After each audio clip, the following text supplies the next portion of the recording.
Okay, looks like we're live. Hello, everybody. I know I'm not Josh. I'm Russ. Some of you know me.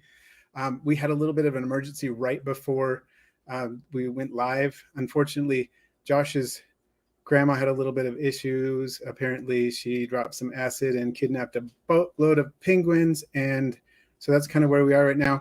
And he just asked me to hold the fort down for a few minutes while he figures out what's going on with that. But today, we are going to talk about... You are never gonna let you down, never gonna run around and desert you, never gonna make you cry, never gonna say goodbye, never gonna tell a lie and hurt you. We've known each other for so long, your heart's been aching, but... Oh, we lost him. Just try to say it inside we both. The best intro or what? Hard to beat. Having Russ on deck for that. April Fools, everybody. It's as close as we're going to get to April Fools because we're taking next week off for just a self-care day. All right. So, yeah, you're so confused. Hey, Sandy, come on, man. You've been around long enough to... This isn't totally out of my wheelhouse, right? No, this is... Having Russ talk about my grandma doing acid is a little out of the wheelhouse, but it's good. It was a quote from Better Off Dead, just in case anybody has seen that movie, or if you haven't. If you all saw the episode where I had Joe, Russ's brother on, Joe, we punked Joe by having Russ come on, and he had no idea. So it was awesome. Yeah, so thanks for joining us, everybody. I see we already have some likes on there. We lost 2 subscribers this week, so I don't know what happened there. I take each one personally. So. They could be just bots, because YouTube clears off bots. So that could be. Let's hope they're bots. Yeah. If you're a bot and you haven't subscribed yet, the button's like down there. Just go ahead and subscribe. Like, I like bots. I'm a science fiction guy.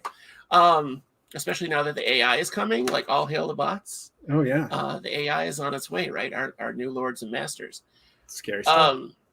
Right? I think that'll help us with time management, though. So, but yeah, we're going to talk about time management today. And I see all kinds of people here. Frank is here, of course, because I have you or Wally on. Aunt Sandy Skinks, Green Jedi Monkey, Young Lad. Young Lad's been here before. That's not a new person. And we had Pelly. Pelly's here. She's doing a lot of good work with perler beads. We're going to call her Pearly from now on. I think that's everybody right now, unless there's some creepers that aren't saying hello. If you're here, say hello. Wanderlust Farm. Okay. Oh, yeah. Hello, Wanderlust Farm. Is that one of yours? It looks familiar, yeah. Okay. I think they were here a couple weeks ago. So anyway, we're going to talk about time management, which apparently I'm bad at tonight. So Russ is here because Russ has... Hold on, I need to remove this Rick Astley thing because I'm really tempted to do it again. Just keep doing it like over us talking till the whole song's over. I was going to make you guys do the whole song, just so you know. That's the kind of guy I am. So Russ, I asked Russ on specifically for time management specifically toward our hobbies, toward our animals that we keep. We're going to have Wally on in a couple weeks and talk about budgeting all those animals, their care, their ongoing care and setups and all of that.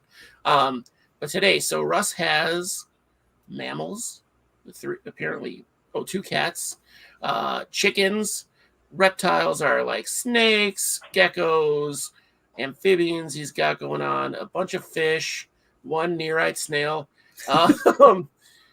He's got, what do we got? Over 85 types of isopods, the vernal pool animals that he and I both keep, neocardinia shrimp, opeula, which he got me into as well, and I'm going to be getting neocardinia too. Oh, that's right. You raise brine shrimp too, don't you? Have it going on all the time. Yeah, I raise brine shrimp fairly frequently. You kind of have to. Jumpers. You have a velvet spider, at least one. What do we got? All these other spiders, pseudoscorpions, which I really want those now too. Regular scorpions, tailless whip scorpions, Vononaceae, harvestmen. For those of you that don't speak my horrible Latin, that's harvestmen.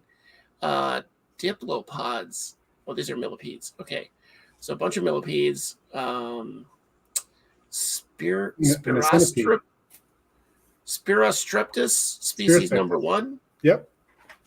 That's a new word for me. You have one centipede, desert tiger. Okay, Desert tiger. that's enough. Yeah. That's enough. I almost got forced to touch one this past weekend. So Sunday. And I declined and almost got shamed into it by a 5-year-old. Not my 5-year-old. And then a bunch of feeders. Your pest species that you keep. Those are pretty easy to manage, though. All the beetles. These all look like desert beetles to me. There's a lot of desert beetles and a lot of aquatic beetles. Okay. Yes, we've got diving beetles, giant whirligigs, water boatmen. We'll talk about that sometime. Springtails, worms, vinegar eels, micro worms. Yeah. Okay. So that's a lot. And we didn't even go into all the species. We were just like amphibians, and we've got 3 species of those. So yeah. Yeah, we couldn't. I couldn't time manage all of those in there. There's like 9 species of snail, Russ. Come on. Yeah. Axolotl, Pac-Man frog, dart frog, bumblebee dart frogs. Yeah. Yeah. And we don't have to go into all this. There's too many to. Like you said before the show, if we went into all of them, we'd be there for hours just listing. Yeah, I have to scroll through the list. It's 3 screens, guys. It's 3 screens of Russ's list. So pretty impressive. That's not even an exaggeration. So I'm overwhelmed with my collection now, and I've pared it down. But I'm trying to give them all advanced care. Do you know what I mean? Like I'm trying to take it to that next level instead of just like, okay, I've got to feed everybody. I've got the bucket of food here. I've got everybody's lid off. Zoom, let's go. All right, everybody's lid's back on. They're back on the shelf. Let's go. When I had my like 50 species of isopod, that's what I was doing. Now I have like 2 species of ants, and 2 of my mini colonies crashed, so I have 1 left, 1 of 3. I have one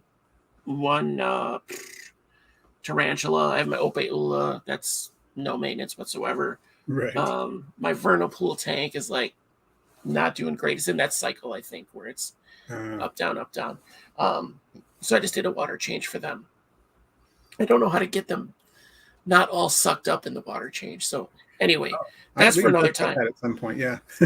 Yeah, we will, because does it work the same as where you have the hose come out, the little U-bend thing that you made? Oh, or is that just for Brian's?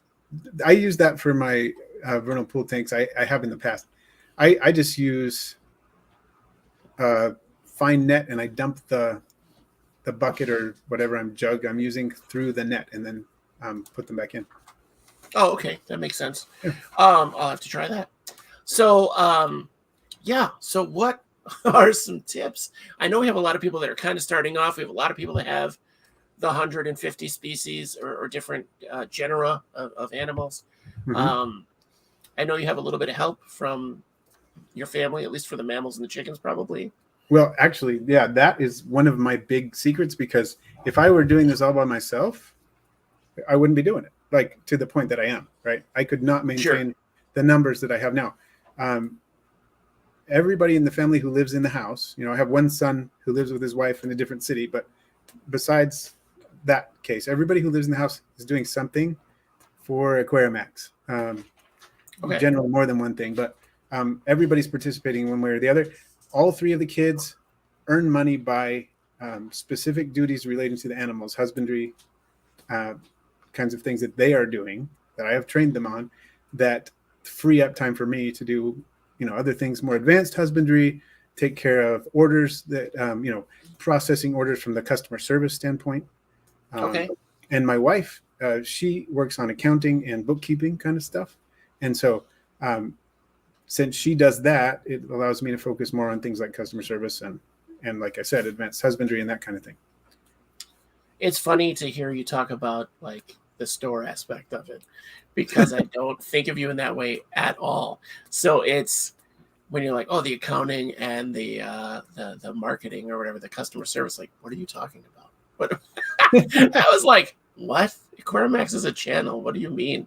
I had to remind myself, like, oh no, it's a little, it's not a little, it's a gig too. Yeah. We got Beetle Guy and Aftech. I just want to say hi to them real quick. Always play Aqua Garden Zen is late tonight. I don't know where they're at. Yeah, it just is crazy. I tried to get my daughter into it, my 5-year-old. She kind of is like, she likes to throw stuff into the ant tank. Yeah. She thinks they'll like, that I have to usually fish out later. Like gummy bears are not a good choice.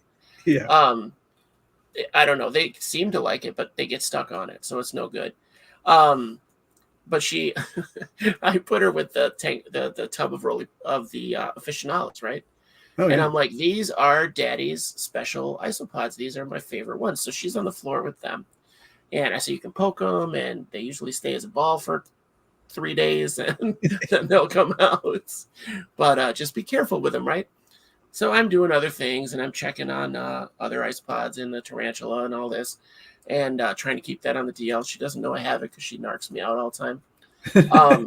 Mommy doesn't know. Mommy doesn't know there's a big hairy spider in the house. Oh, I thought she had found out about that. Kind of. She may be in denial. So, because somebody mentioned it to her face to face. Anyway, I look over and my daughter has I hear her go ping, ping, and she's got the aficionados on the floor and just pinging them across the floor. Oh no! And so I'm like scouring the basement. Like, where'd they go? Where'd they go? Thankfully, she only did 3, but and I found them. But they are perfect for that. To be fair, they're a very tempting size. And perfect spheres. Yeah. So and they do not unroll. Like they wait. I don't know about your experience. In mine, as soon as I lift the lid, I just see a bin of balls. Yeah, they seem pretty skittish that way. Yeah, they're very surface active, but getting to see them actually be active is not. It's not something you see all the time. But they are our logo. That is our logo. Is the aficionados, is the ISO buddy. Yeah. Yeah. I can't imagine getting her into it that much, but you're very fortunate. So, and your kids are into it too, right? They're kind of into the hobby. They are, and they all have one advantage that I have, that my youngest is 17. Oh wow. Okay. So that makes a big difference. They're old enough to have the responsibility that comes with their ages. So, I mean, 2 of them are in college, of the ones that are at home. 2 of them are in college, and 1 of them's in high school. So it makes a difference. That does help, and they're still willing to help at those ages. Is great. Yeah, and they are getting paid for it, so it makes a difference. That does help. Yeah, make a couple bucks on the side. Help Dad out. Sprinkle some isopod chow around. Right. And they all have their own list of things that they do. Like one of them is processing leaves and substrate, and one of them is feeding the isopods, and one is misting enclosures of all the reptiles, and another one is making crested gecko diet, and all this stuff that they're doing that they've been trained on. And it's generally not the most difficult stuff, because that takes a long time to learn, and I do train them on some of that, but mostly it's me doing that. But because they're doing the simpler things, I have time to do things that are more difficult. The more difficult things, the videos, all of that mess, the editing, all of the things that you put into your videos.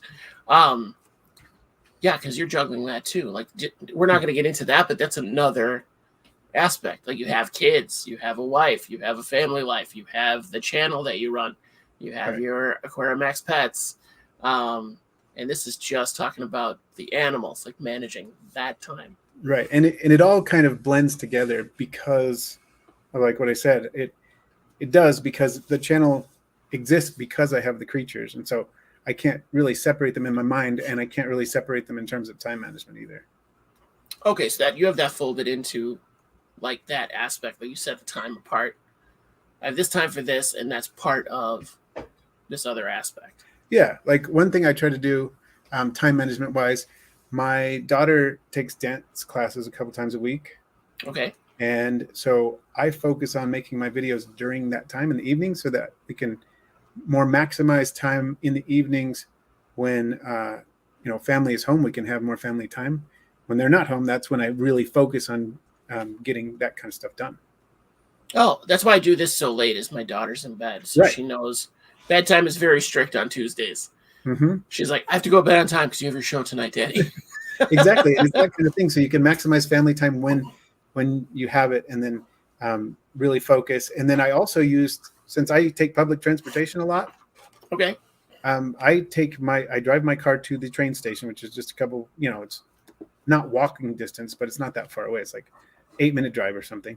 And then Okay. I get on the train, and then I get on the bus, and I'm on that for a long time. And so both the train and the bus, I'm on there. So I'm on public transportation about 2 hours a day, and I can use some of that for my day job, and I do. But I divide it between my day job and Aquarimax.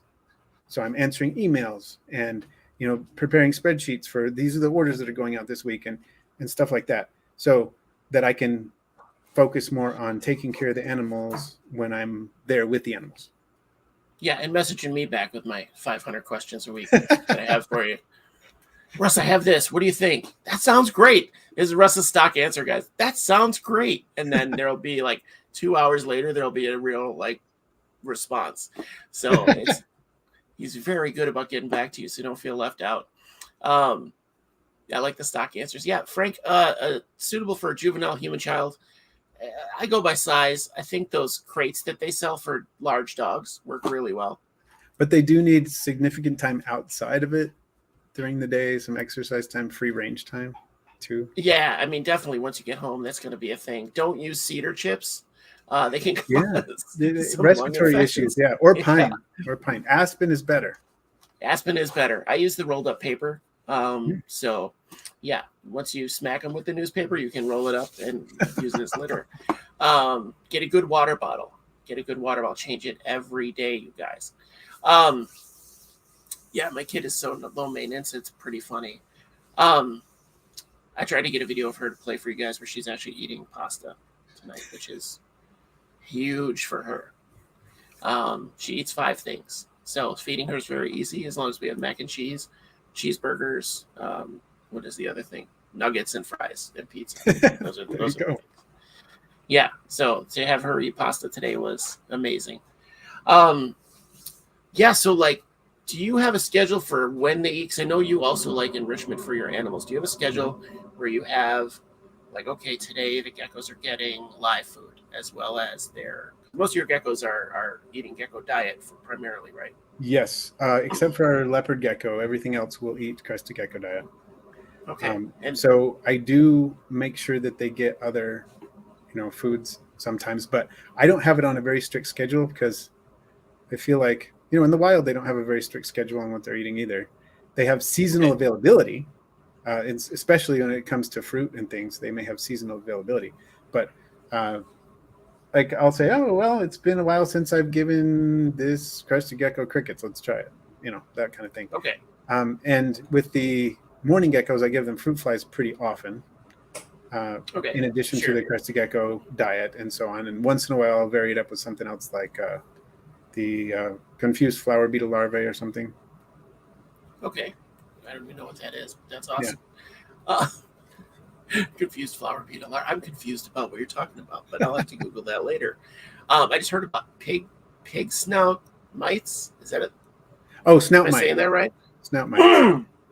Yeah, I have to look those up because they sound like they probably look cool. Predatory mites that will eat other mites like grain mites and stuff. I think that's the one. I'm hearing they'll eat springtails though. They can take a toll. Some of them will eat springtails too, yeah. And some of them will eat some springtails. Some of them will really leave springtails alone and go more after mites. It depends on what's available too. There's a lot of different species of predatory mites out there. Yeah, I use them to my detriment, actually, on accident. But we got them. Which feeders do you raise? That's got to be a big part of time management too. Oh, yeah. Feeders are not as easy as everybody thinks. Right. I raise feeders. I should probably look at my list so I don't mess it up. The list that I sent you, maybe, so that I don't mess it up, because just doing it off the top of my head doesn't necessarily. I have it already pulled up. I can. Okay, we can do that. Cover that for you. Yeah. Let me speak for Russ. So let's see, where is it? Feeders. Yeah. Okay, so you have vinegar eels, microworms. I don't know if you use springtails for feeders. I do sometimes, yeah. Yeah. Confused flower beetles, mealworms, superworms, high day fruit flies, melanogaster fruit flies, perilous moths. paralysis Pyralis. moths. Hmm. Banded crickets. You raise your own crickets. No Yeah. roaches. Nope. Nope. I don't do that. All right. I hope to do that someday, but I'm going to have to do it in a facility that's not my house.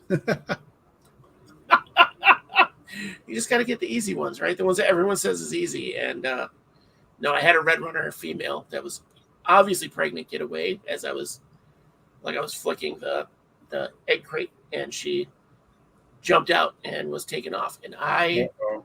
literally threw a bookshelf out of the way. Like I hoisted a bookshelf that she crawled under, just tipped it over and smashed her.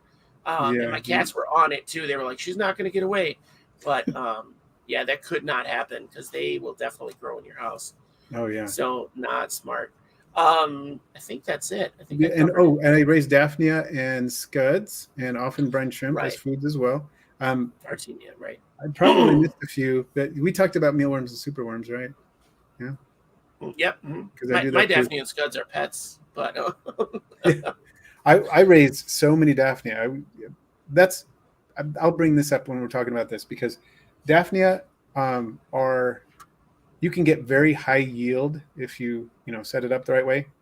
Very high yield Daphnia for very low effort and low maintenance, right? yes. So what I do in general with my collection, it's intentional that many of the creatures that I have are extremely low maintenance for pretty high yield.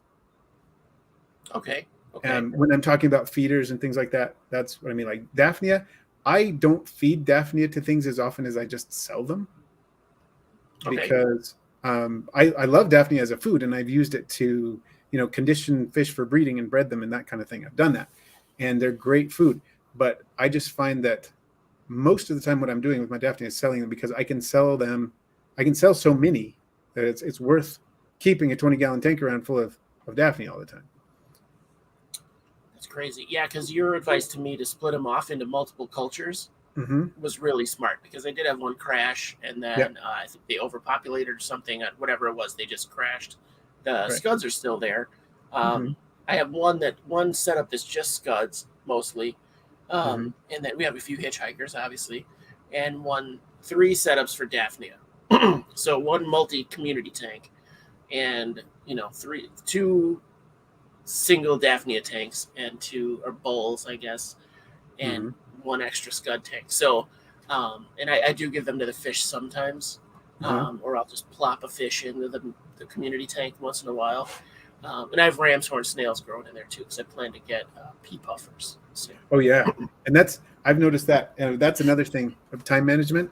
If you can culture more than one thing together effectively, I need to put that out there. It's not just can you culture more than one thing together, but can you do it effectively? Then do it. I've got ram's horn snails going crazy in my Daphnia tank. They help each other, right? Cool. And I do that with other things. Of course, everybody does that when they have isopods. They're also raising springtails with them, that kind of thing. If you can make things work like that, it just makes all kind of sense. Anything, and in my entire collection, if we go back to this idea of intention, what are your purposes for the creatures you're keeping? And sometimes it's just enjoyment, right? Just enjoyment, pure enjoyment. That's the only reason you have it. And I have some creatures that are like that, or close to that. Like it's hard to say they're just pure enjoyment because some of the ones that I really enjoy keeping and I don't breed and I don't sell, I still use them in presentations when I go do presentations for a group or whatever. So I guess they have a utilitarian purpose, but most of the purpose is probably I'm just keeping certain ones for enjoyment. But there are some that I'm keeping for doing the outreach presentations, or some that I'm breeding for profit, and some are for advertising or whatever. There's so many purposes you could keep things for, and in many cases they're serving more than one purpose. But it's good when you're thinking about your collection, what am I going to keep? Which one of those purposes are you going to address with it? Because that's going to influence how it connects to your, whatever you're doing, whatever you want to do. Especially the people I think that are kind of getting to their threshold of what can I manage versus what do I want in my collection. Right. I think that's really important too, to think like what's the next thing to add, because you're going to. We're all basically crackheads for our animals. So you see that thing and you're like, oh yeah, that looks really cool. Like I'll see it online. I don't see things at shows. I just went to Tinley, the NARBC, and my wife's like, don't take money. I took enough money basically to get in and get lunch.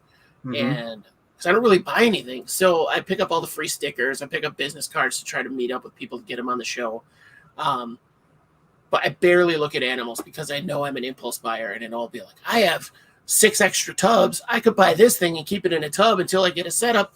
And it's like, no, don't do that. Like I was that guy, like keeping things, and then you never get the setup right or whatever, or you put it together emergency style because they've been in the tub for a month. And anyway, I think thinking about it intentionally, even to that aspect, not just like, oh, I have this setup, let's make it, let's put this in it later.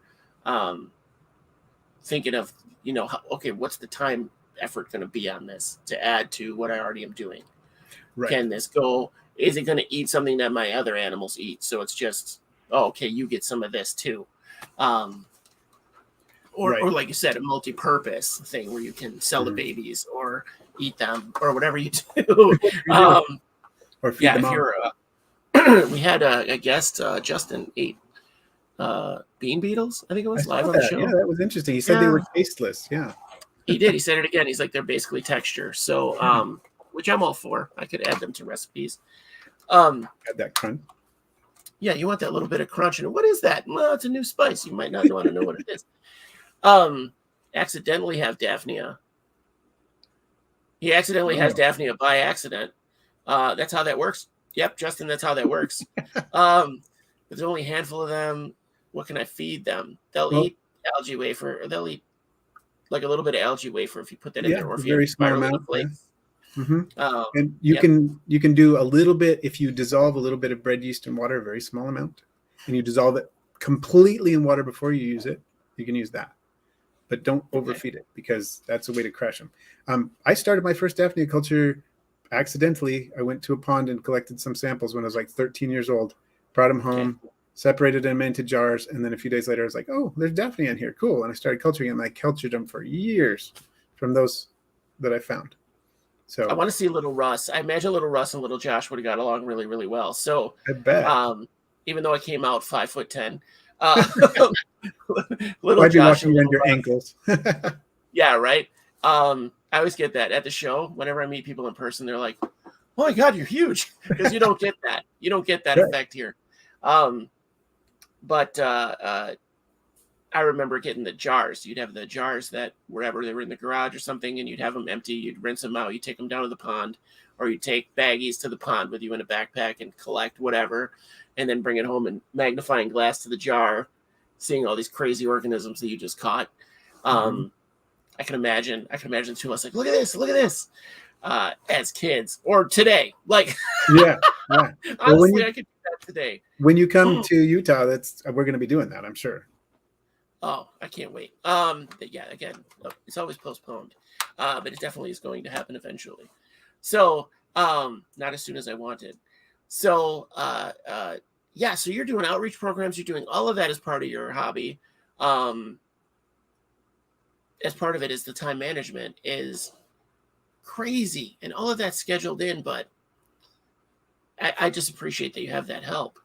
So, like I said, are there tips? Like, do you set up like, okay, today I'm feeding fruit flies to whoever eats fruit flies?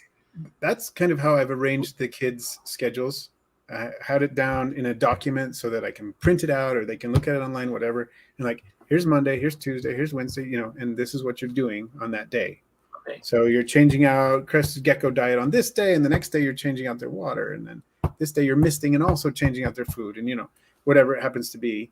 That kind of stuff makes a big difference because then they can just check the list. And some of them like to do a digital thing and like, yep, I did that. And others prefer to look at the paper and yep, I know what I need to do today. But it makes a huge difference.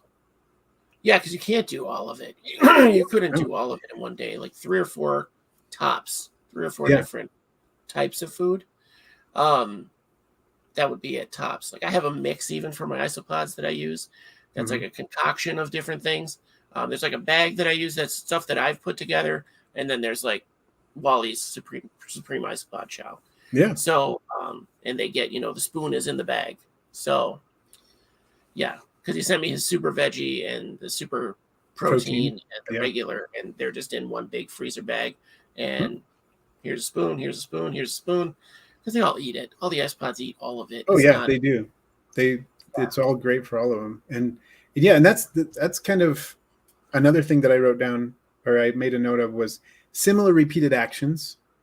If you can do them all at once, it makes more sense to feed all your isopods on Monday and then water them on Tuesday than it does to feed and water all of your isopods on Monday. You know what I mean? yeah, I was doing that. I was doing all the feeding and the watering together. So we used to do FaceTime live chats, and it would either be after the show. I think in the beginning it was like after the show, or before we did the show. We were doing them twice a week, and we would all do upkeep. And so I'm watering, feeding, trying to have a conversation. It was fun, but it was, even that was a lot of weird time management. You want to dedicate some time to the social aspect of it too. Right. That's an important part. Yeah, so we're not even talking about, like, you do plants too, so we're not even talking about that. Yeah, I do have a number of plants, various species of plants too. Yeah, and there was something that we were just talking about, made me think of it.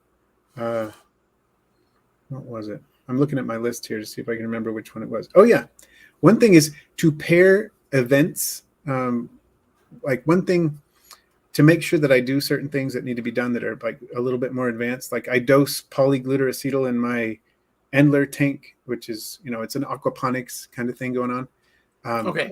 So it's got emergent plants like pothos and the purple zebrina growing out of it. Nice. A lot of it growing out of the tank. And I did an experiment for a while to see if doing that would be enough to keep algae down just by itself. It's not. Okay. But if I dose the fertilizer and the polyglutamyl, I have to dose the fertilizer twice a week and the polyglutamyl every day.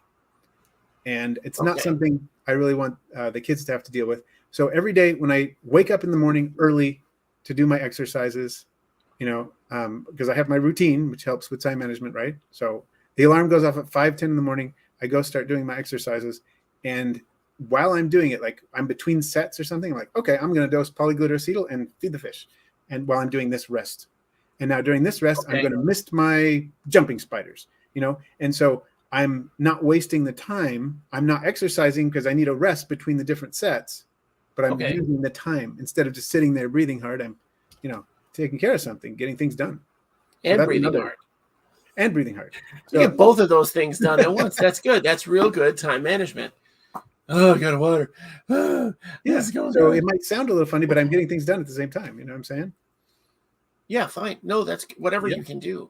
Yeah. I get a lot of like anxiety and let's see, I'll have manic episodes, and those are the best times for me to my own personal management of it. I talked about this before on the mental health episodes, but is to get as much of my hobby stuff done as possible. Like get done the stuff that needs done today and stuff for the next 2 months, like lay out all these things. So then it's ready to go. And I'll come out of that phase and come down here and be like, whoa, who organized all this? Like, I'm shocked.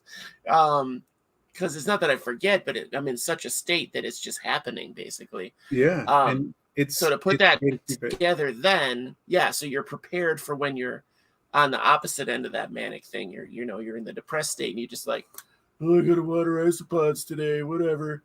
Because then for sure, like, I don't know if anybody else has that issue, but Sandy's like, exercise. But it's really hard to deal with your animals when you're having that. Because if you miss it for a day, like if something happens and you miss it for a day, 99% of our animals are fine missing a day of being fed or whatever, as long as they have enough water and everything's good there. Which honestly, if you're watering your animals right, every single one of them is going to have water that extra day. It's just not going to be fresh, right? As long as they don't poop in it, you're good to go. But yeah, it'll be really hard. And then you miss that day and then you're like, oh, I'm such a piece of crap. But that's another thing to kind of look forward to too. So if you do have that kind of issue like depression or manic episodes or both, or even anxiety attacks, it's really good to be able to have that peaceful area where you have your, like, this is now my Zen zone where I can come down and disconnect and just enjoy my collection. And then once I'm settled, take care of them.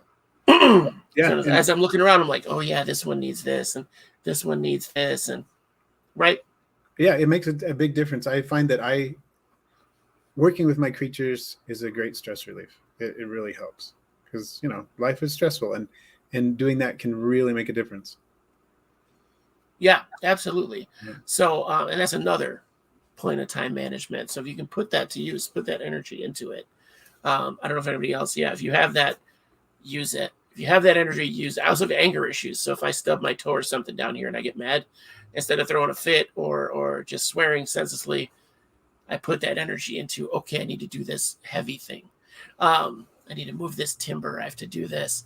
Yeah. Then it gets it used, and then you feel better afterwards. You're not just being an angry turd because Right. an You're accident happened channeling or something. Yeah, yeah. it. Or you put your foot through a 10-gallon tank. Yeah.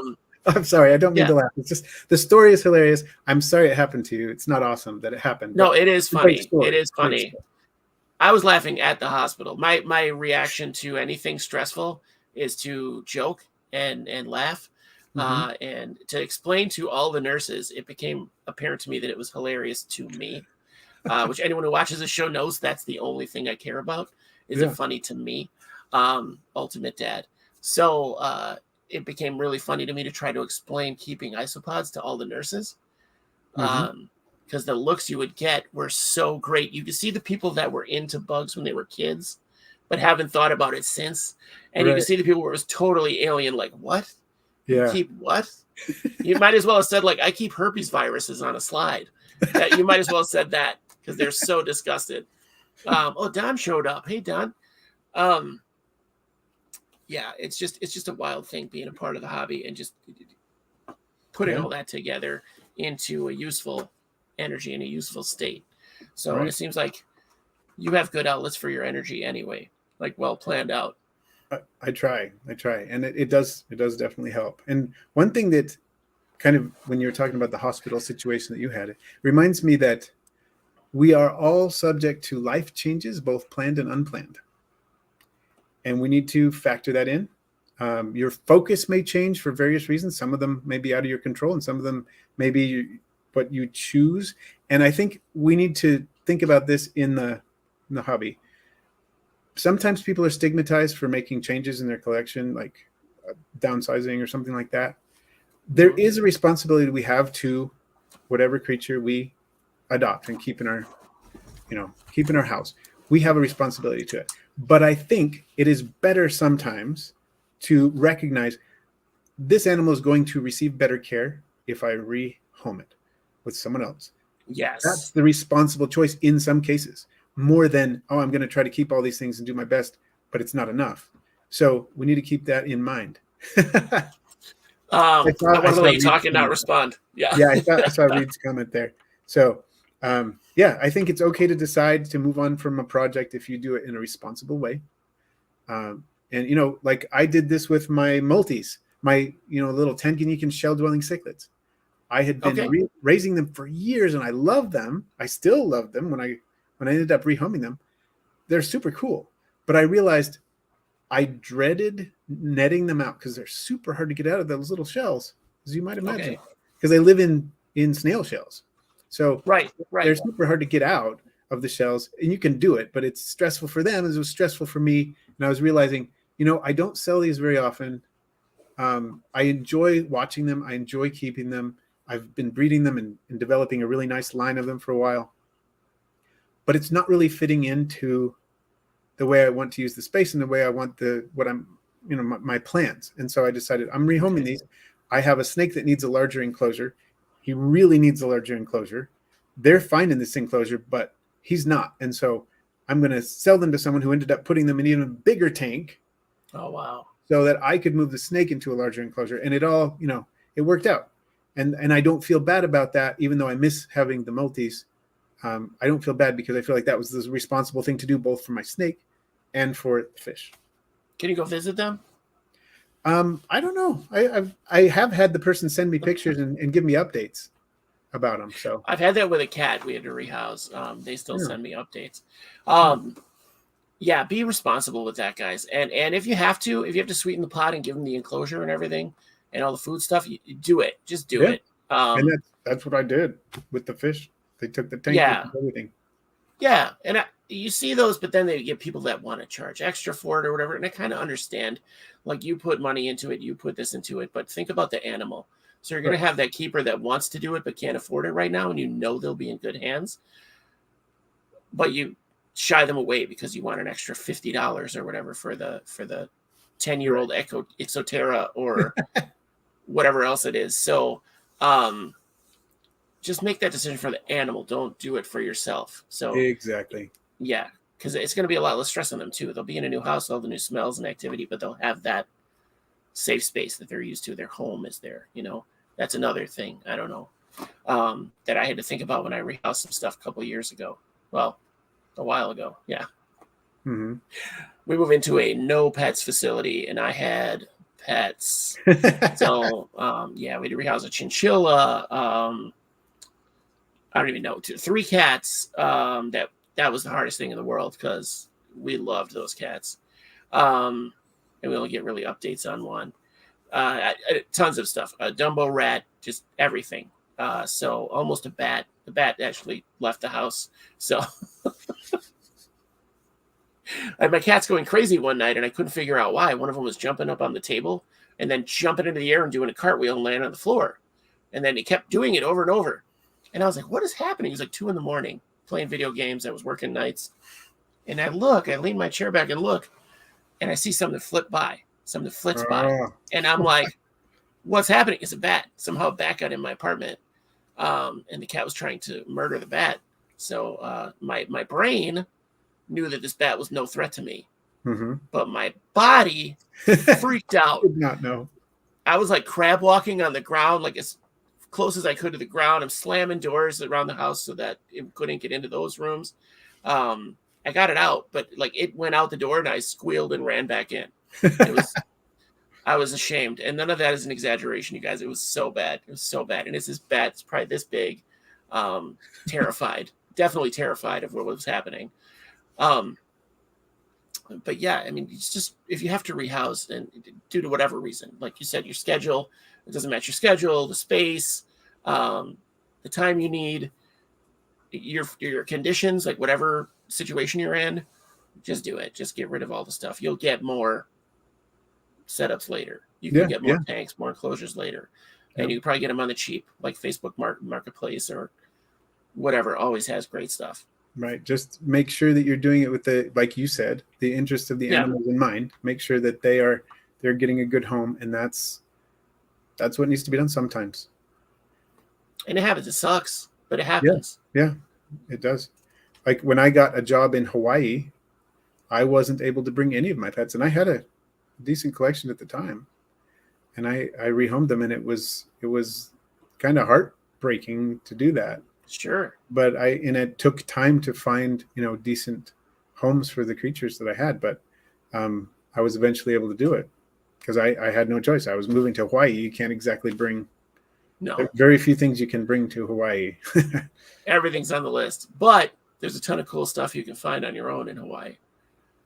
Yes, I had really enjoyed the creatures we would find there. That's how I fell in love with morning geckos, because they would show up in our kitchen and stuff. It was fun. That's right, they do. They have the Hawaiian version, right? Yeah. They're not all from Hawaii, right? That's like not a morph, but a branch. There are various clonal lineages in various parts of the world that have an appropriate climate.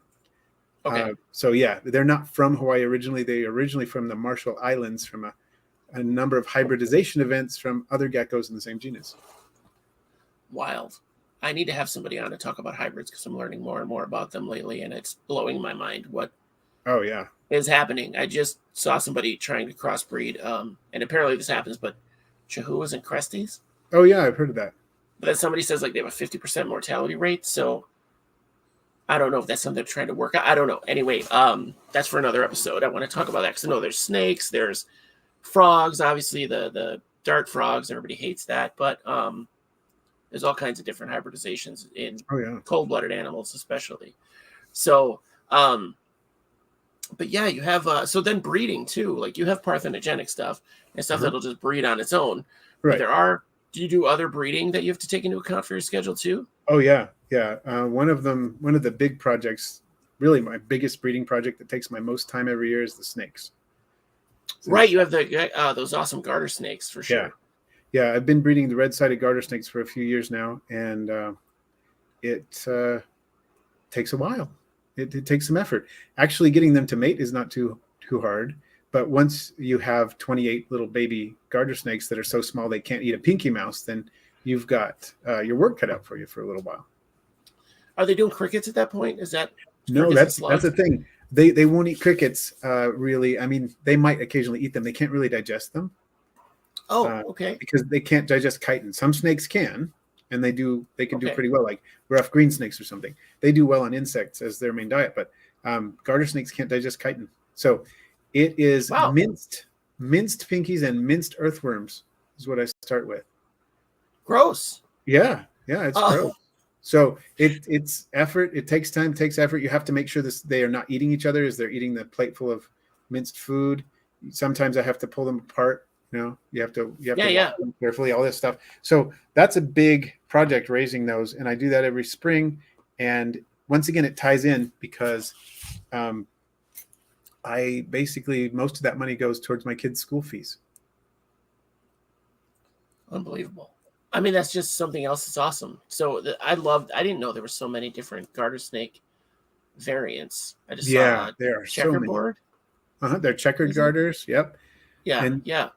There are so many different species, first of all, and then a lot of the species have various morphs and localities and things.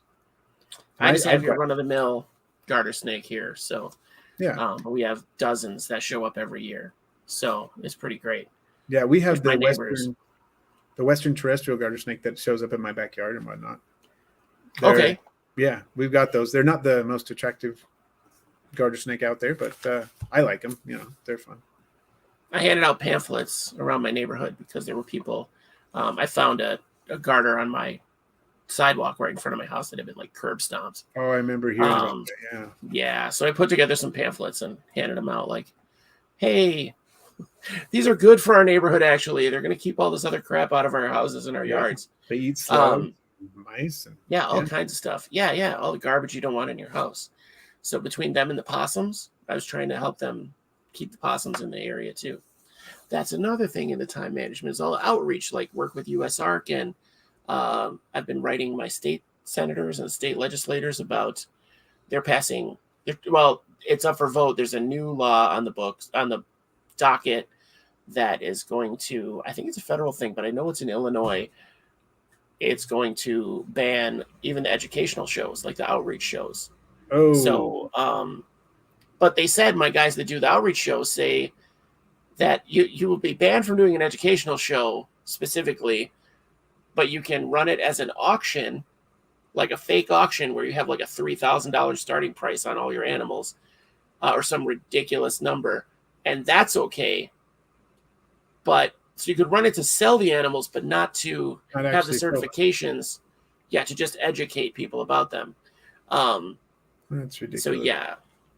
So I learned about that Sunday. I've sent out 15 emails already that are basically stock emails, but I personalize them to each person. Oh yeah. So, it's ridiculous. I don't know if that's a federal thing, or I know they were doing federal bans on a lot of things, but this would cover everything. Like, I think hamsters are like on the list. It's holy cow. I'm gonna have to check that one out. The one that we had back a while ago with the America Competes Act, and they were trying to slip a bunch of stuff in against pet care and so on. I was sending letters. I was doing all kinds of things against that, and I'm glad that one got overturned. But that was a big scare. Too many people reached out. People spoke up. Got to take it care of. It's weird what people will stand up for, but in this case, it's really, really good. So reach out to your people, guys. Look into it. I'm going to have more information on it soon. I'm going to reach back out to Colin and get more specific information on it. Yeah, hear more about that. But yeah, so that could be part of your time management, like the fact that you would do maybe outreach or your educational programs, like even setting them up. So yeah, that's still time too. Yeah, and sometimes, depending on what I'm doing it for, and sometimes it works nicely because since I work at a university already, I can do, it counts as volunteer hours, which we're supposed to do and encouraged to do. So if I'm doing it for the university, which I often do, it counts as volunteer hours, and I still, in a sense, but they're like paid volunteer hours, if that makes sense. So I'm doing something other than my normal job, but to help out another program or another department, and it works out. So sometimes I do it that way. Sometimes I do it totally separate from that, and then it's not during my work hours. So Okay.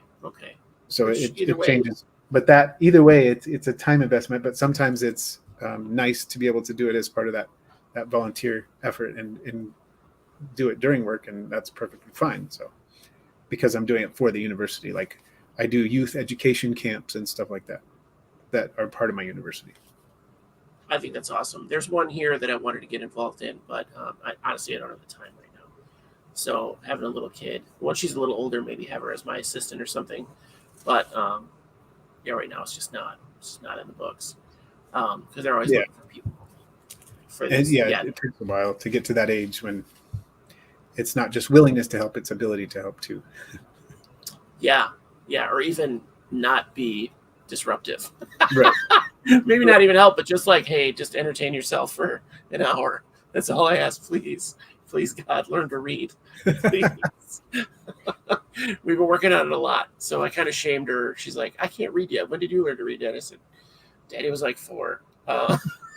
Sorry, I'm not trying to shame you. That's not on you. You're yourself. But Daddy was 4 when he learned how to read. I wasn't like reading Shakespeare, but See Spot Run was in my wheelhouse. Yeah. But yeah, that's another thing. Like, that's just, there is so much involved, and it's all your free time. So you have to really love what you're doing. That's number one, right? Yeah. That's a thing to think about too. If you ever get to the point where you realize I'm having more stress than enjoyment from this, or I'm not spending enough time with the projects that I love, or my husbandry is slacking off, even though I have the desire to do it. It's not happening because I don't have the time. If any of those things are starting to happen, that's a warning sign, and you need to reevaluate. I think it's important to just reevaluate where you are frequently. Just say, like, maybe sit down once a month and just kind of focus and say, how's this going? Am I experiencing any of these warning signs? Do I need to make a change? Is it time to rehouse? So yeah. Is it time to rehouse, or is it time to rebudget some of my other time that I'm doing somewhere else, or whatever it happens to be? Or is it a time to find more efficient ways to do things? You can think about that. I have been. It goes hand in hand with time management. My room, I think somebody in an earlier comment, and I didn't actually address it at the time, but it was like, how many square feet do you have? My critter room, which is not the only room, to be fair, that has animals in it. Right next to me, I'm in a corner of the kitchen right now as we have this live stream here. And within touching distance, I have a leopard gecko enclosure, and I have a Daphnia tank in kind of the corner. What a weird mix. What a weird mix to have right next to each other. And they're on a tiered stand, right? So that they're both. Russ, I think your time management is to keep like animals together, maybe. But the thing is, I'm going to help you. Yeah, I might need some ideas with that. But as far as using space, I'm almost all of a lot of my enclosures are on tiers, right? Okay. So I have shelves that have several layers, and so I'm using a very small amount of floor space for a lot of space, utilizable space. So I think the space management is really good, like this guy here. Yeah, and I have a bunch of those black shelves, those black wire shelves, a ton of them. Yeah. Basically wall to wall in my critter room. Either those shelves or a similar type of shelf of some kind, wall to wall in the critter room, so I can use as much space as possible.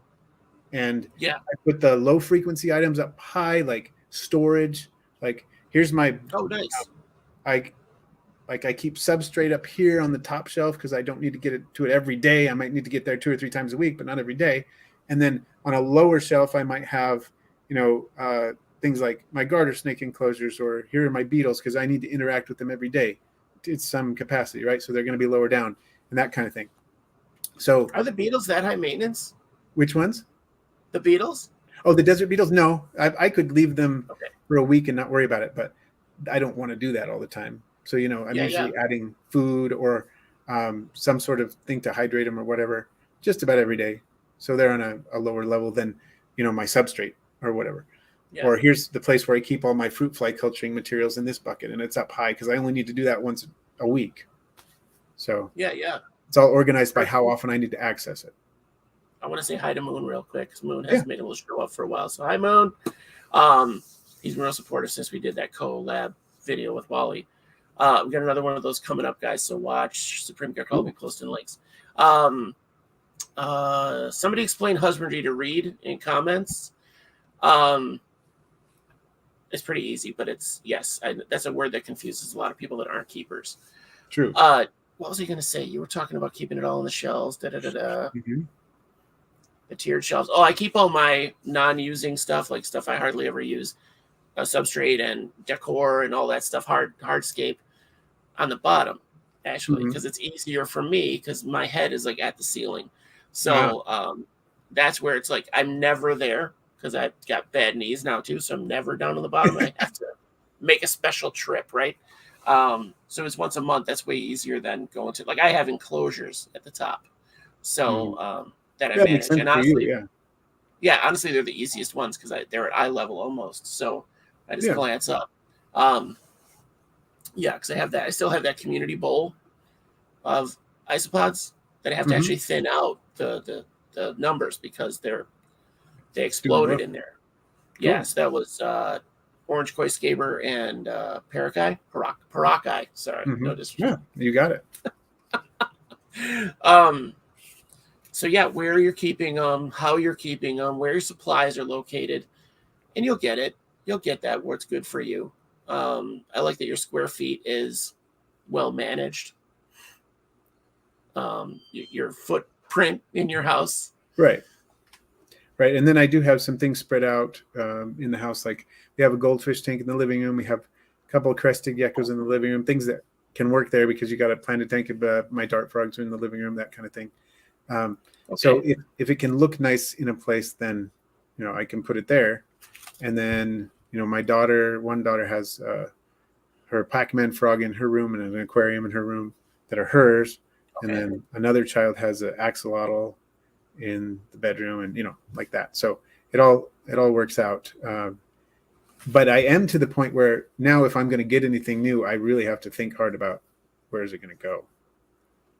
Yeah, what's coming in or what's going out? Like, can it live with other things? You know me, I'm always trying to cohab things. So and that's part of that is like, I want to keep as many things as I can. So now that I'm putting up 3 tanks, my wife's like, oh no, you're not doing that. Like my brain is like, oh, I could put this in with this. So now the ant tank underneath is going to be nano fish and nano shrimp. So like 40 gallons of nano shrimp and nano fish over a 5-foot footprint, that's going to, when they start breeding, that's going to be impressive. Oh yeah. And then the new tank, the 55, is going to go upstairs and be that open top that you're talking about with all the plants growing out of it. Yeah. Right. So it'll be a show tank. You know what I mean? It'll look really beautiful. But I think I'm going to put mollies in there with the newts. I'll have to test that out and see. The neighbor she got mollies for her kids, and now she's got 5 tanks that are mollies. Full of mollies. Yeah. She keeps buying more tanks to house all these mollies. I'm like, it's called a toilet. Just flush them out the toilet. Well, you have with the newts, you might have molly munchies. That's my fingers crossed. They're not that fast. The newts aren't that fast. They're very what's the word I'm looking for? They're very focused on what they're doing. They're very I can't think of the word I'm looking for. They're very intentional. They're very intentional. So they'll check it out for a minute and then strike it. I don't think that's how you catch a fish. Yeah. I don't think that helps you catch a fish. So they don't have the cool tongue like an alligator turtle or something, alligator snapper. Little, the bait and switch. Right. Got to see that live the other day. That was fun too. Oh, that's cool. Yeah. An alligator snapper so tame that he had to like agitate it to get it to open its mouth. Oh, wow. Yeah. Like he would pull it out and it would just look at you like, oh, hey. Okay. I'm just hanging out. And so he'd poke it in the neck and then it would. Yeah. But I've never seen one not open its mouth before. Wow. That's some time management. That's some time management right there. Had to dedicate a lot Having of time to all get that that stuff. to work. Well, for all the species for an educational show, one of those big Oh educational yeah, programs. So to keep all of those yeah, species, and that time true. management is dividing it up between 5 houses, so 5 crew members. Wow. So that's their collection. So I couldn't do that. I couldn't be without my animals that long. Um, then do you have animals besides your cats and your chickens that require or that you enjoy interacting with too, that you spend time with? Oh yes, definitely. And I would say, especially the snakes. Okay. People don't realize how interactive sometimes I think that garter snakes are. How responsive they are to humans. I just had somebody over. He was picking up some isopods and stuff this afternoon, and he was so excited to see my garters and how excited they were to see me. Watching them come up to the glass and just like, hey, what do you got? What's going on? You have some food? Can I come out and play? And I opened the enclosure, and he just watched the snakes like crawl out and crawl all over my hands. And they were so, they were delighted to do it. And he thought that was really cool. So he wants I some of remember the the video. I thought you did one not long ago where they came out of brumation. Maybe it Oh was yeah, last year. I That did they one were, this spring too. Yeah. yeah, and you were trying to show them, and they were kept coming out, and you're like, okay, all right. Kept having to put them back in the cage. They were like, oh no, I'm gonna go explore. They were Yeah. super bold, and I think that's just a garter thing. But there are a lot of snakes that are no problem. They want to check everything out. They want that enrichment. They Yeah. want that. They So, absolutely love it. And some people think, well, they must just associate you with food, but not really, because they, even when they're not hungry, I'll try to feed them. But nope, I just want to crawl up your shoulder and hang out.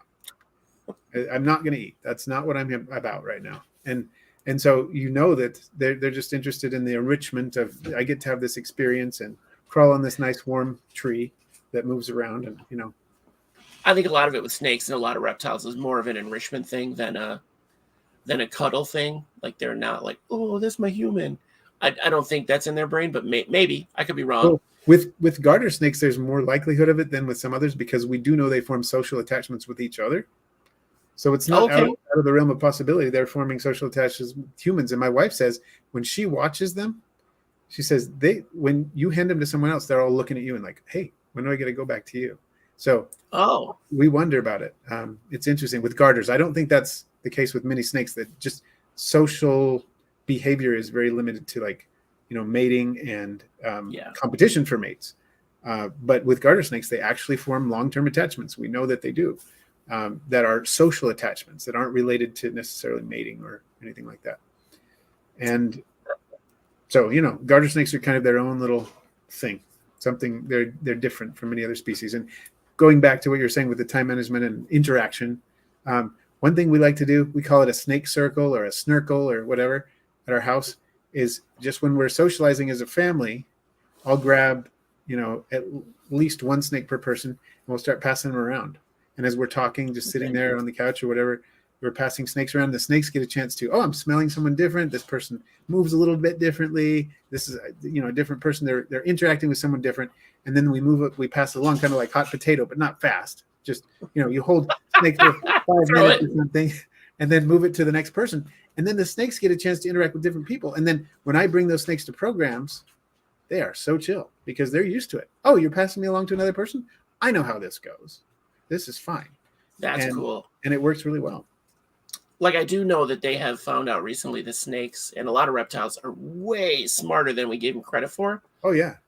So like all these animals are so much smarter than we give them credit for. So like at the show, we got to see, they have an anaconda. They have an 11-foot anaconda. They have a huge retic. That's the albino and yellow, or white and yellow.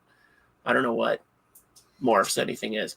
They've got an alligator. They've got like a 4-foot. I don't think he's 4 foot yet. Something like that. He's a juvenile alligator. So I got to hold him. But he's real chill. And then the guy running the show is like, are you trying to touch his tooth? And I was like, yeah, man. I held this alligator last year. Like, I don't care about holding an alligator anymore. I want to touch that tooth. And his teeth are so small. Like, if he got you, it would suck. But the teeth are so small, the ones that are sticking out. It's not like the, my pinky or something.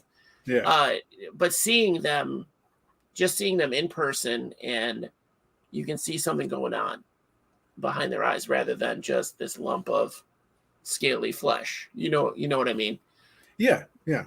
I do. They have that reputation because a lot of them are ambush hunters, right? They're not active Mhm. hunters. Most of the ones that you see that you think of as like very ponderous or just dim. But yeah, like you said, the social interaction, them recognizing people. Yeah. I think a lot of snakes recognize their keepers. Yeah, and they've talked about the idea that a lot of times part of the reason that reptiles seem like there's not a lot going on upstairs is because they've been deprived since they were hatchlings of an enriching environment where they have a chance to learn and differentiate things and develop, Yeah, connections in their brain. And if we give them the opportunity to do that from a young age, they will benefit greatly and be a cognitively more flexible and intelligent creature. Because right. you put we have those terrible stories about children who were raised in closets in horrible conditions, and they were cognitively stunted too. Yeah, There's not yeah. that much of a difference between there may be in quantity but not necessarily in quality about. No, my neighbor she's fostering two kids that had that situation, and you can see the older one who experienced it more. There's a definite deficit there. So like a social thing. It's more social than anything else. Right. But yeah, that was their situation, and it's besides it being like mind-numbingly cruel to think Right. about.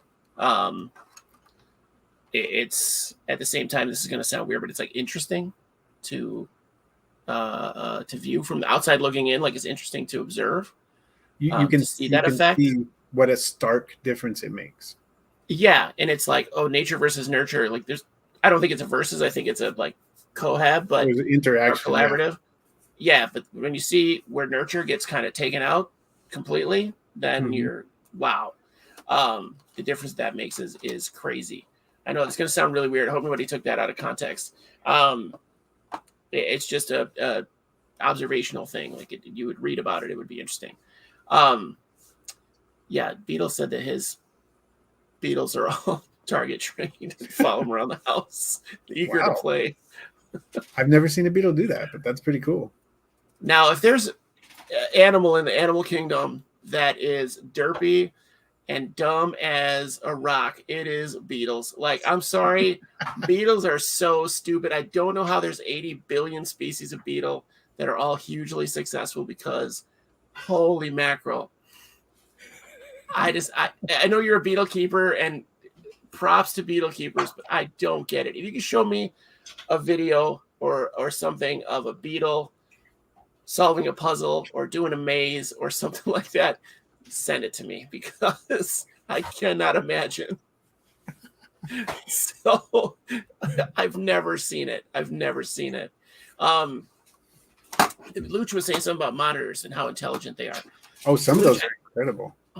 yeah, and I think it's easier. Like I said, like I think the differences between ambush predators and like active predators, like a monitor goes out looking, right? Goes out Yeah. hunting down, chasing down lunch, whereas like a turtle, like alligator snapper or something, or an actual alligator, like they really don't, or they do, but like it's limited in an Yeah. alligator's Like case. alligator snappers specialize in ambush predation. Yeah. Yeah, I recently They're compared them to sitting there rocks. waiting for something to come. Yeah. Yeah. Yeah, But you have something so like a crocodile monitor, and you see videos of what crocodile monitors look incredibly intelligent. yeah, and terrifying. Yeah. If Yeah. you see those teeth, like you'll have bad dreams. You will have bad dreams. So Yeah. There's a reason they call them crocodile monitors. koalas are really stupid. Yes, read koalas are. Yes. Apparently they have flat brains. Something with intelligence has to do with like the ridges and everything in the brain, and Mhm. their brains are just flat and smooth. Like Yeah. The convoluted brain. And then you have marsupials are sort of basal creatures to some degree. So, yeah, it would make sense. Although it's interesting that they're finding out that reptile brains, even though they don't have the degree, like convolution in the way we think of with like primate brains or whatever. They okay, they think that there is another part of the brain that that handles those higher level functions that we originally thought reptiles were not capable of. And it looks like they really are, probably relating to what you were talking about. It's just a different part of their brain that does it. Huh. I mean, so people used to talk about the primitive reptile brain and how we have an analog to it, and then we have all this additional stuff, but apparently they can still do a lot of the same sort of functions. They just do it differently. That's wild. I love how that we keep just finding things out about these things that we've had forever. And the education is part of time management. Yeah. How much time do you take out of your day for YouTube videos about random animal facts? Yeah, exactly. Social media can be a huge time suck. Yes. Yeah. And that's, this week I'm not posting anything on Instagram. I'm not watching YouTube videos except for the one that I happen to be in right now. Perfect. Don't watch it till next week. Just be in it. Exactly. So I'm taking a break from most social media this week and just keeping it super minimal. It's good for you sometimes. And I think that's part of time management too. You realize, oh, look what else I'm accomplishing this week when I'm not doing that. And then you can decide if you want to rebudget some of your time. That's what I'm doing this week too. I'm taking this week off after this. So this week and whatever till whenever I come back the week after, because you just have to unplug, and that's part of the time management too.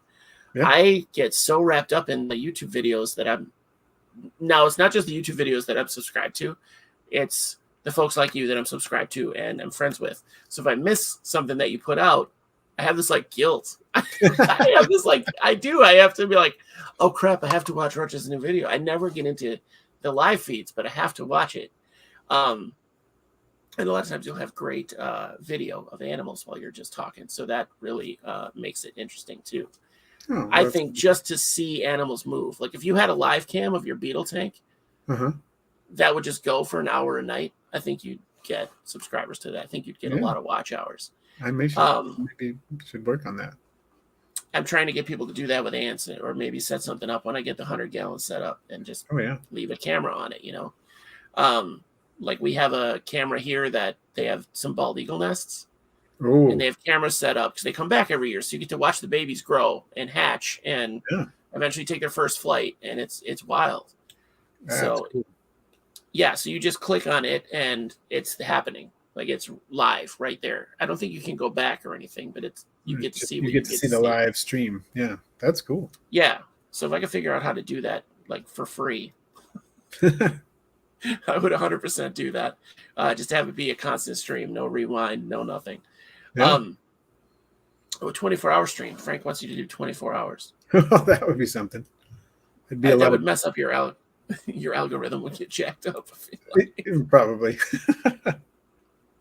Oh, zoos have that. Apparently there's cams at zoos. Yeah, some of them have those too. That's true. I don't remember a giraffe thing, but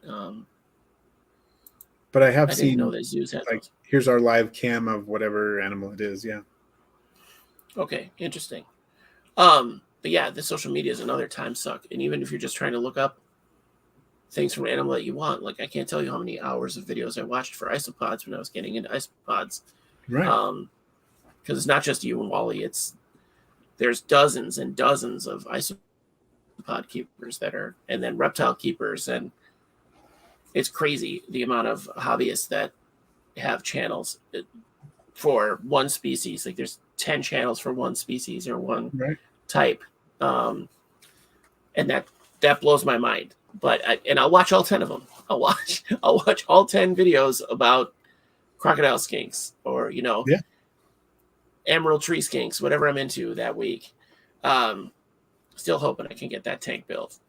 So it just becomes such a thing that it's so good to have practices and deliberate thought processes to get that those habits in place. So it's not such a crazy, tedious, chaotic mess. It goes so much smoother. I like the tips that you have for doing that. The kind of set it out in a set way, even if you don't have 3 kids helping or however many kids helping you out, or adults, I guess, young adults. That really, really settles things down. So you're not running around hectic. Like, oh, I need this. Oh, I need that. Oh, I need this. I would advise you guys set up next to a utility sink, at the very least for dumping old stuff. Oh yeah. So have that nearby, or a sump, or something you can dump that tank water in, the old tank water. But yeah, if you can get it set up in the right space, I remember having a problem with aquariums, doing water changes and running 5-gallon buckets all over the place. Not smart. That's a big time suck. Oh yeah. I remember as soon as I got my first 55-gallon tank, I did one water change on it. And then I said, nope, I'm getting a Python. And I immediately started using the Python water changer. And then I never went without one. And I have one now. And I wouldn't, I have like 9 or 10 aquariums around the house, whatever it is. Sure. And so I'm doing water changes, often. And I have it set up. So I have one kid who is helping. We have the little code down. So, okay, stand by, switch it, and they're switching the valves and doing all the things. So it saves a lot of time doing it. And we've got it down to a science. We know exactly how far the hose is going to reach and how we have to do to route it through the house so it can reach all the tanks. And we've got it all going. So smart. I had a friend who forgot that it was on. You know how you can reverse the flow and fill the tank back up? Yes. It forgot it was on and came back. We were watching the game or something and just flooded out. Basically, that floor of the house was just wet. It wasn't like an inch of water, but that whole floor of the house was just wet. Yeah. And the water's coming over the top still. And yeah, not smart. But yeah, pay attention while you're doing your chores. Right. That is why we have a team. 2 people working on it. The Wilson squad. Do you have Rust Force 5? I think we could call it that, right? You have the 3 kids, you and your wife, Rust Force 5. There you go. All right. Well, I got you. Get some t-shirts made. Luch can make you t-shirts. Apparently he's really good at that. I'm gonna put him to the test here coming up. He's got all kinds of stuff that he does, the art stuff. They want to see your shirt, Russ. Okay. Let me see if I can fit in the camera there. Here we go. You're pretty close. What is that top left? Not the zebra, the one opposite the zebra. This one? Yep. Magic Potion. Oh, okay. All right. It looks stumpy. Yeah, I recognize those guys. Yeah. Do you have any fail stories on your time management? Early days? Sure. I'm sure I have lots. And What's one that sticks out? Let's see. Fail stories. Okay. I have had that problem with the Python draining, filling up the tank and leaving it and coming back and finding puddles on the floor. But we already have an illustration of that one. So I have done that one. Let me think. Did you ever drain it and forget it was on and you came back to 4 inches of water in the tank? Fish in the bottom of the tank. Yeah, I've done that too. I've had, let's see. I remember, this is horrible, but I used to have feather millipedes. Okay. This was years ago. Yeah, this was years ago. And I misplaced the enclosure. I set it behind something by accident when I was working with a shelf or something. And I was like, where are those feather millipedes? And I couldn't find them. By the time I found them, they had dried out. And I felt horrible. They escaped and dried out? No, they were just in their enclosure. But because it was behind something else and I didn't know where it was and I couldn't figure out where I had put them, they just dried out. You know what? I had that happen to 2 isopod bins. They were bins that I'd separated out. I was trying to do this thing where I was getting into how the Japanese grade the shrimp. Oh yeah. I think we do it too, but the Japanese are crazy about it. It's a big culture. I was starting to try to do that with it was zebras and milkbacks. I had cultures that I was swapping out. Okay, these are the perfect form, right? It's all me judging it. But it was from back when I was breeding the beta fish, beta splendens. So I had that mindset, right? Yeah. And then my premiums, I set them in the back of the thing and forgot that they were behind bins. And again, they tried. I think it was 2 months before I found them. And then I was like, oh, this is where they are. Because you get kind of robot mode when you have all these bins of isopods. So you're just opening it, feeding it, setting it, because the less you check on them, the better they do, basically. Yeah. So I check mine, do a real check like once a month. Otherwise, it's feed, water, goodbye. Frank wants to see animated stories. One of our stories, my stories, Frank, or Russ's stories? Maybe Russ all has of good stories too. Both. Yep. The Jaglone Hour. They don't have good cartoon hours anymore. There's no like TV. No, You it's just set it on a show and binge. Yeah, that's a fail story. yeah. Frank says both, but I think he's being nice to you, Russ. Let me give you a chance. It's rough when you have the fail and everything dies. Yeah. I had a fail of doing too much at once and leaving my crusty cage open twice. The first time he got out, he was in one of those covered like indoor greenhouse things, but it wasn't sealed. It was just covered. So he didn't figure out that if he went to the bottom, he could leave. So he was still in there, and I caught him and put him back. It was like the next day. The next time it happened, he was gone. He was just not around. And I was looking around, and I said, I'll leave out food and water and whatever. And over a month later, I think it was, my cats found him upstairs. A month? And my wife found him with the cats. Whoa. And they were acting weird all night. So I think they found him before my wife found him in the morning. But they literally, that one cat had him pinned down and then would lift his paw, and the gecko would try to run and he'd pin him down again. Not a mark on the gecko. No, that's good. Not a mark on him. I was so glad. I was like, oh no, the cats had him. Because I was in the bathroom when she came in, just her arm with the gecko. Is this yours? Oh my God. Because I was for sure, I was like, oh, he's dead. Like, I wasn't that flip about it. I had come to terms with my grief. It had been a couple weeks, and like, there's no way. It's cold in here. It's dry. Like, there's no way he's still alive. So he was over a month later, and he was fine. But he's passed now. But that happened recently, didn't it? Yeah. I found him. He had been kind of lethargic, and then I found him. So you baby them when they're lethargic like that. You start to baby them real bad. Yeah. But then I found him that there were two female hissers living in that cage, and they had snacked on him for a while. So they had cohabbed together for over a year. So I know it wasn't like they just decided to eat him. Right. It was just opportunistic. Yeah. Yeah. So either he had been dead or was to the point that he was about to be, and they fixed it for him. Yeah. Reed could do a very sad comic book for some of the stories. And I've had similar things happen with snakes where my cats have alerted me, oh, you have an escaped snake.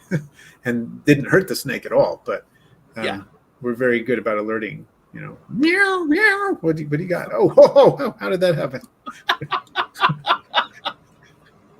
Were they chasing it, or did they pin it, or just yelling just at kind it? of cornering it. Not even touching it, but just cornering it. That's enrichment for your cats. That's it's enrichment as long as they're not killing it. Right. And it alerted me to an issue with the enclosure, which then I can fix, and so it's that kind of thing.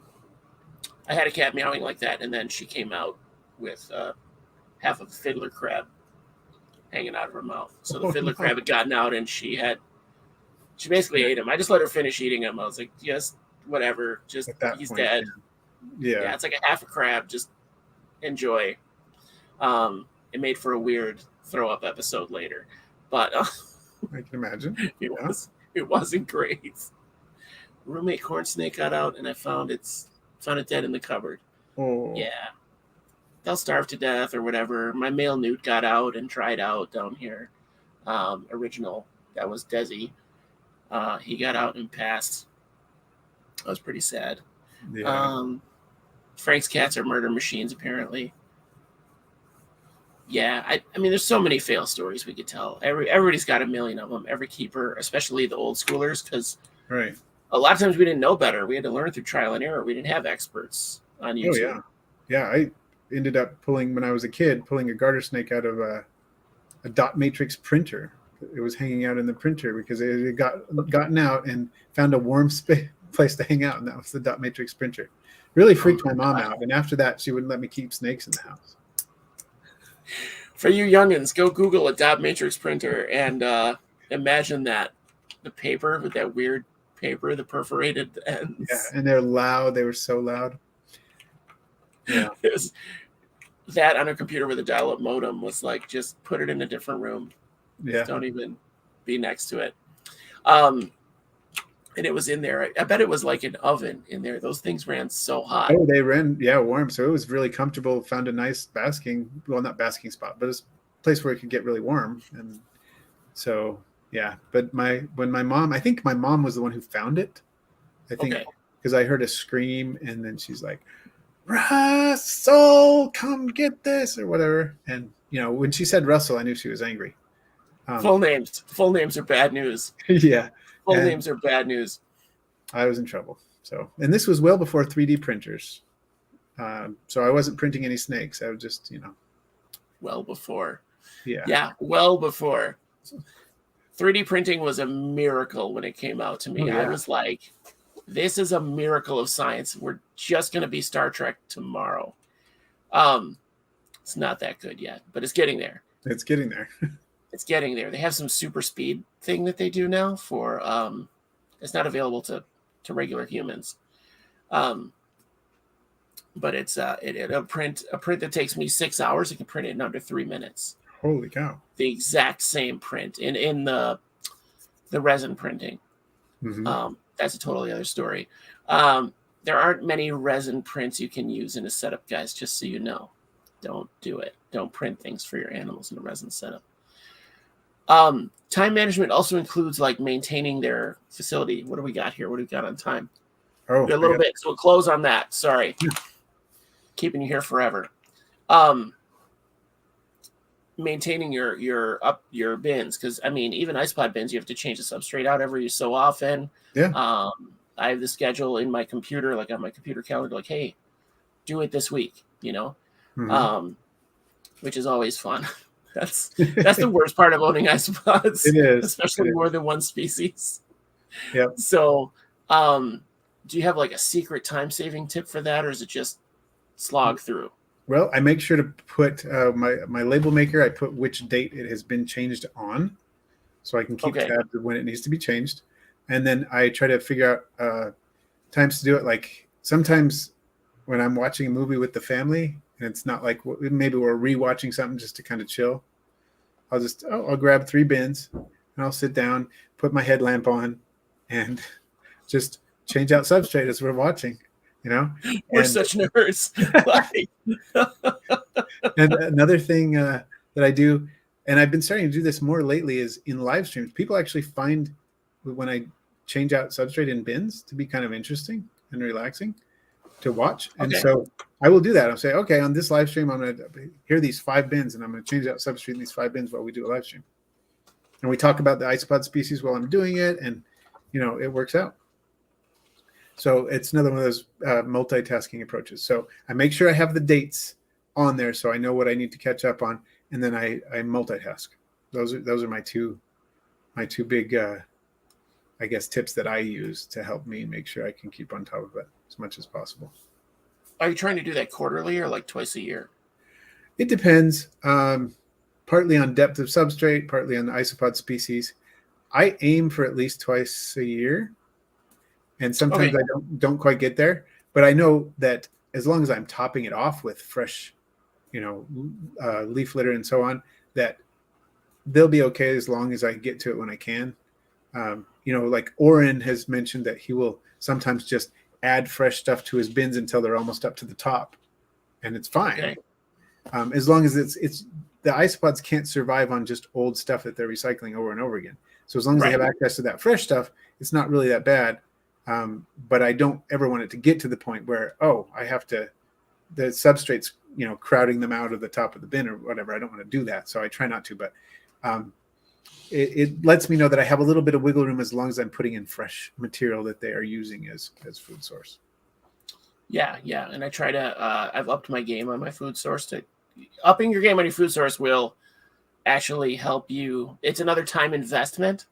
You Mhm. do it way ahead of time, and then you save time later, and you extend the time you have. So now I'm into, and I think a lot more keepers than I thought are doing it for isopods. Is I keep a covered 5-gallon bucket of waterlogged leaves, like they're Mhm. submerged essentially, Yeah. and then those get pulled out. Like I like to keep them until they're kind of slimy, and someone had Right. said that that's biofilm on there, so that's what Exactly. you want. That's the bacterial Yeah, growth you want. That's where they're getting their nutrition from. So yeah, exactly. right. So then I mix that. That's part of my substrate. When I refresh, I toss that in there and go with it. And then they get that on the side too, like in the moist end. They'll get that with their kind of in the sphagnum moss. Right. So that's something that'll help you keep. That lasts a long time. Mhm. The dry leaves I feel like are kind of a last ditch. Like they'll munch it like chips, kind of. Right. But they're not getting near as the nutrition out of it, for one, because No. there's not the bacterial growth when just dry leaves. And it's okay to have some dry leaves in your bin, but if you're not having decaying leaves, you're going to need another alternative food source for them in there until you get some. Yeah, They're, yeah. And hopefully a lot of that is in your substrate already, but if you're not right. changing it out, like that depletes pretty quick, Yeah. especially depending on your colony size. So that's Right. another thing to factor in, not just the size of the bin, but like, do I have this giant 54-gallon bin and 12,000 dairy cows? Right. What do I need to do with this? Right. So, And you'll see isopods in this situation like that where they're fairly crowded. They will munch through dry leaves super yeah, fast, but they're just not getting much out of it. right. Like I said, I feel like it's like chips. Like Yeah. they're eating it, but it's not doing a whole lot for them. Right. A lure? Yeah, I don't know how to get them all out of there. I still don't have a good policy for getting as many as I can out of the bin into a new bin, or separate out that substrate. There really isn't. Right. There's no perfect way to do it. You're going to lose a few. It's like when you want to make a cake, you're going to break a few eggs kind of thing to some degree. Yeah. And you I guess you can minimize the loss, but you can't eliminate it. Yeah. There's somebody I know that I think I bought isopods from, like a mystery box. They just throw all their old substrate into a big Rubbermaid container. And then as they grow out, they still keep it as a live bin because it is. And as they grow out, they separate them out. They pull them like the adults, because the manka are really hard to separate. You could do the adults, but the manka, finding all the manka, you're just not gonna. They're too little bitty. But that's probably the biggest thing, at least for isopods. And I know some others, you have to kind of refresh it and redo some of the setup, and that's a big time investment. So definitely plan for that, guys. Set aside the time to do that. It's not something you can just like breeze through. Slice a cucumber long ways, check it every day. And that works. That is a good method. And I think it's not going to get 100% of the isopods, but it's going to get a high percentage of them. It's a good tip. Using lures, that sounds really good. Yeah. I'd love to see mystery box videos. I don't know if I can do that again, Frank. That was a lot. I will say the mystery box I got was like 80% giant canyons. It was so many giant canyons. Yeah, it was. I don't know about 80%, but it was at least half. It was not an investment, but it was fun to pick them out and be like, oh, this is this. Yeah. And I wasn't prepared. There are probably like 20 species in that mystery box. Wow. But like 10 of them were marinas, Cubaris marina, and then 5 of them were like clowns or something. I don't know. That was not a good time management moment either. Yeah, you're getting compliments on your unboxings. Oh, well, thank you. Yeah, I haven't done it in a long time because I haven't had anything to unbox. I've really shut down this operation. Like, it's what's here is here now. Mm-hmm. So another thing, like, know your limits. Yeah, exactly. It's healthy. It's a good way to do it. Yeah. So guys, what did we learn? We learned reassess, organize, watch for warning signs. Yes, be very aware of warning signs. You get it. Multitask. Be efficient with similar repeated actions. Have an organizational structure, like a list of what to do daily, something like that. Multi-purpose. Know what your purpose is. Work with low maintenance species when you can. Um, yeah, those were some of the points. Good summary. Those are all good. Those are all good and super. If you guys can get half of those down, you will cut your work so significantly. Instead of an unboxing video, do a boxing video. Honestly, someone needs to do that to show their shipping method. I think that would be really. I've actually made some of those. Okay, I'll have to look through your channel because but I don't think I've posted any of them. I've just made them. Oh, well. Maybe I should post one.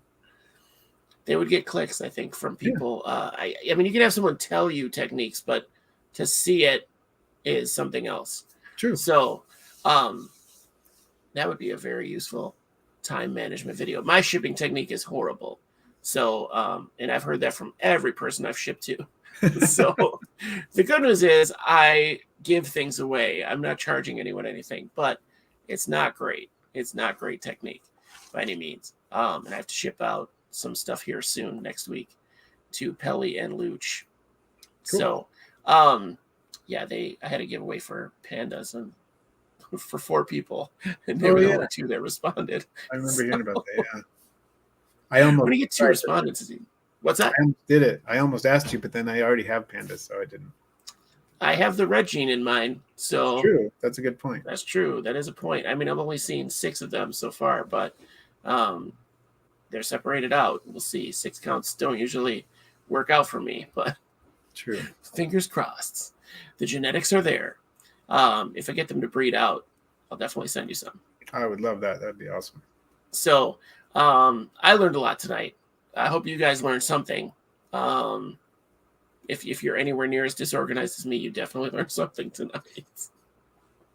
So next week we're off. So come back 2 weeks later. Russ is going to take a week off too. So yeah, I'm still posting YouTube videos, but I'm not on Instagram and not responding to comments, anything like that. Okay. Smart. Probably the videos are already set up, right? They're already filmed. The video for this week is already ready. Yeah. Perfect. Well, Russ, thank you so much for coming on. Thanks for helping with the Rickroll. Yeah, no problem. It's always a pleasure. Love having you. Thanks so much. I'm going to do my closing, and we'll see you next time, Russ. All right. All right. In 2 weeks? Is it 2 weeks? I can't see where you are. There you are. Okay. Guys, Russ is always such a treat. He brings the best audience with him. Thanks, Frank. Moon comes rolling in and just getting everybody to click like. You can tell I haven't slept in 4 days, right? Thanks for showing up. Reed showing up with his support. And Sandy Skinks. Everybody's just again, I love my audience. You guys are the best people I know. I got to Rickroll you guys. Do you know how important that is to me to bring that thing back from 30 years ago that I never got to do to anyone? That's my first Rickroll, you guys. O'Catalan showed up. Awesome. I didn't see you earlier. Yeah, give Luch a shout out if you need anything like printed. He's doing all kinds of stuff. Oh, Russ just bounced. So there's all kinds of solutions, guys. There's all kinds of solutions to your problems. Reach out to other keepers too. If you're having issues with organizing yourself, reach out. Wally's probably got a spreadsheet he can send you. Russ clearly has tips. Check out other people's videos. I have asked everyone a lot of questions, so you can't ask me. I'll give you their information. I'm not the best at it, but I am good at giving advice. So at least I think so. So yeah, guys, have a good week. If you haven't already and you're still here after an hour and a half, like and subscribe. Tell your friends, share the video maybe. Put it out there. I don't know, whatever. Do what you can. We have our Patreon. We have our Instagram. I know I'm blowing it off. But the Patreon really helps. It helps support the show. Eventually, I'll get to go visit somebody and do some on-site interviews and just hangout videos. I think would be really cool. But yeah, elbow cuff, perfect. But other than that, I hate pimping the Patreon. I don't know why. I can't get it through my head. But it does take time and effort to do these things. So if you can patronize somebody, your favorite channel, pick your favorite channel, throw them a couple bucks a month on Patreon. It's such a big deal to the creators, and they get to do things for their show and for you that are amazing. So, whatever. So, yes, I'm pushing other people's Patreons. That's how I roll. That's it, guys. We'll see you in a couple of weeks. I don't remember who's coming on, but it's going to be good. I promise. So have a great weekend and a great week. I'll see you in 2 weeks.